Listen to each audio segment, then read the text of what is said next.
everybody. Welcome back to Chapter 9. We're talking about employee motivation now.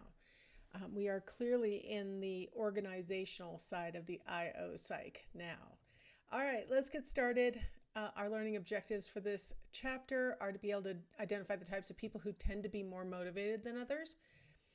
You'll be able to motivate employees through goal setting, realize the importance of providing feedback, use operant conditioning principles to motivate employees, treat employees fairly, and choose the type of individual and organizational incentives that best motivate employees. All right, let's get started. So we're finally on the organizational side. This is the systematic study of dispositional and situational variables that influence the behaviors and experiences of individuals and groups at work. So in organizational psych, we're going to get to the part that most people tend to like better, which is sort of how to facilitate a productive workplace. All right, the topics we'll cover on this side: motivation, job attitudes, stress and worker well-being, group processes and work teams. This topic also includes leadership, but we're not going to get to that. And it also includes organizational theory and development. We're not going to get to those things. They are chapters in our textbook, so feel free to read those. But I did not plan on covering those. All right, let's dive into this chapter, which is work motivation. So the word motivation is kind of biological. And so terms within motivation often sound very biological, like force and drive. It may sound familiar to things that you learned in biology. So when we talk about work motivation, we're talking about a force, whatever it is, that drives people to behave in a way that energizes them. That means that they're going to expend some kind of effort. It directs them. They are going to channel that effort towards some particular object or place. And it sustains that effort. It provides the ability to continue your effort over a period of time. Sorry, I'm stammering. I struggled so hard to get my display to be working today, so my mind is a little messed up. I was very motivated to get it to work because I have free time. I'm alone. I have a moment. I'm like, come on, display, what is wrong with you? But I figured it out. So that motivation really helped me to, I got energized. I directed my efforts towards solving the problem of my display not working. And I had sustained effort until I figured it out. Great example of exactly what we're talking about here. It's important to note that motivation and performance are not synonyms. You can be really super motivated and not perform very well. You can be unmotivated and perform really well. They are independent and probably orthogonal factors. They are independent of each other. What does lead to motivation? Well, I've got a bunch of things here. There are a lot of different things, and there are probably some things missing from my little smart art that I created here, right? Some people's personalities cause them to be more motivated toward whatever work they're doing than other people's. Some people have higher expectations for themselves or for their outcomes, and so that's going to motivate them. It could be their value system. It could be their achievable goals. It could be the feedback that they've gotten or the rewards that they've received. It could be that they have received fair treatment or not. Some people are motivated in the face of bad treatment. And it could be that they're surrounded by motivated coworkers, and so they're just sort of going with the group, peer pressure. There are a lot of things that can lead to motivation. Some of these are under the control of the organization, but a lot of them aren't. So let's talk about 3 major categories of motivation theories. 3 categories of theories. So let that sit for a second. That lets you know that this has been a topic of interest in this field forever, because so many people have generated so many different theories to explain why people are motivated or not. So the 3 main categories are the need, motive, value theories, the cognitive choice theories, and the self-regulation theories. All of the need, motive, value theories emphasize the role of personality traits of stable dispositions, which is kind of redundant with personality traits, honestly, because what is a personality except for stable dispositions? But some people think that our stable dispositions are made up of traits, and some think that they are just a cluster of dispositions. So that's why I put both of them there. It also, of course, based on the title, you'll be really surprised to know that the need motive value theory thinks that needs are important and that values are important. Way to be redundant. All right. Cognitive choice theory say that people are active decision makers. That is always going to be true in any theory you hear that has cognitive in it. They will always say people are active decision makers. They strive to be rational. That's another basic assumption of cognitive theory, is that people try to make rational decisions. They try to make good choices. And so they strive to be rational in choosing what to do, how much effort to exert toward that, and other things related to work like that.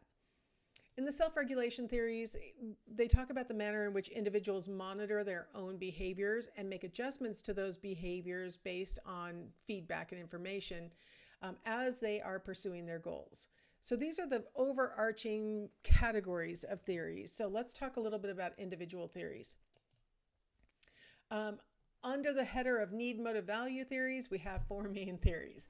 Now, hopefully I'll be able to make the case that the 3 that are under that arrow that says needs motives theories, you're going to notice that clearly one came first and the other ones attempted to tweak the original theory a little bit to maybe make it better. And then we have job characteristics theory, which is a value theory sort of hanging out by itself. Let's go ahead and start with Maslow's hierarchy of needs. I hope you've already seen this. It's sort of something that has permeated the culture, so hopefully you've already seen this hierarchy. It's easy to find copies of it on the internet, things like that. So what Maslow argued is that at the bottom of this pyramid are the needs that must be met, and towards the top of the pyramid are things that might be met, could be met. He said that people behave in order to satisfy their needs and that they are motivated by the lower needs first. So you need your physiological needs met well enough that now you can turn your attention to your safety and security needs. Once those are met well enough, then you can turn your attention to love and belonging. Now, they don't have to be fully satisfied. I think we can all agree. There are times when our physiological needs are not fully met. You're hungry, and there's nothing to eat. Or you are being deprived of sleep for some reason. You had to work late, or right, and you're being deprived of sleep. But yet you can still be dealing with something above, because overarchingly, your physiological needs are largely met. You know that you're hungry right now, but you probably are going to get something to eat. You know that you're being deprived of sleep right now, but you know you are going to get sleep. So that's different from a person who is chronically so worried about where their next meal is coming from. If you are in that situation, you may not even be worried about your safety and security. You might be willing to sleep on the streets of a city because your physiological needs aren't being met. So why would you worry about safety needs? You don't have the bandwidth to deal with that. And so that's what Maslow is trying to argue, is that you need enough of those lower needs to be met for you to be able to turn your attention to the higher order needs. Once those lower ones are met enough, in fact, those higher level needs become more motivating. They start to pull on us more. Now, of course, this is a theory. There's really not a lot of empirical support for this theory, but it makes a lot of sense to a lot of us. And so I think that's why it continues to be taught, right? Because it makes a lot of sense. And I have to say, organizations really like Maslow's hierarchy of needs. They like this idea that, okay, so if we pay our employees well enough and they have a good place to work where it's safe and secure and all those things, then they're going to probably turn their attention to love and belonging, which can be, love, but it's also belonging with the organization, wanting to fit in, stuff like that. And then self-esteem, where we can give you, awards, and that boosts your self-esteem, or we make you part of a group and your group is successful and that builds your you feel like other people are respecting you, and those kinds of things. And ideally, in a great situation, our employment may help us to pursue our self-actualization goals, right? Where we become our best and, fullest expression of ourselves. So a lot of organizations really like Maslow's hierarchy of needs, even though it's not really well supported by data. Now, Alderfer took Maslow's theory and kind of tweaked it and called it his ERG theory. So, because if you look at these names in his little boxes, okay, so he gave it a different shape. It's not a pyramid here, at least not in this diagram. And what you can see is he's got existence needs. Well, that sounds a little like the physiological and the safety needs. Then he's got the relatedness needs. Sounds a little bit like love and belonging and esteem needs. And then he's got growth needs. And that maybe lines up nicely with the self-actualizing tendency. So he's got the same basic ideas, but he says, okay, so let's follow the arrows. Okay, so the solid thin arrows are showing that you are satisfying the need and progressing. So you've got satisfaction of, let's say, your existence needs. And so now you can turn your attention to the relatedness needs. Once those are satisfied, then you can move on to the growth needs. But here's something that Alderfer did very specifically that people have argued about whether Maslow meant or not. Alderfer very clearly put that dashed line going backwards to indicate that if you become frustrated at a need, you will regress back to the last need that was satisfied. And you may end up staying there for a little while, gaining satisfaction again, strengthening that satisfaction before you again attempt to move up to the next level. And so he acknowledged that it's not a linear progression. A lot of people have argued about whether Maslow meant that there was a linear progression from the base to the top, or if he intended for people to regress back when needed or when frustrated or something. And so Alderfer he really made it clear that he meant that happened. So if we take Maslow's hierarchy of needs on the left and put Alderfer's model over here where it probably fits, you can kind of see how Alderfer clearly thought he was improving on Maslow's hierarchies. I think clearly he thought that this made sense. I don't think he thought it was necessarily a pyramid, that you have more physiological needs or that they're more pressing. It's just where you start from in his model, rather than it's at the base and it's bigger because it's more. You need to have those satisfied more. He kind of made all the boxes the same size.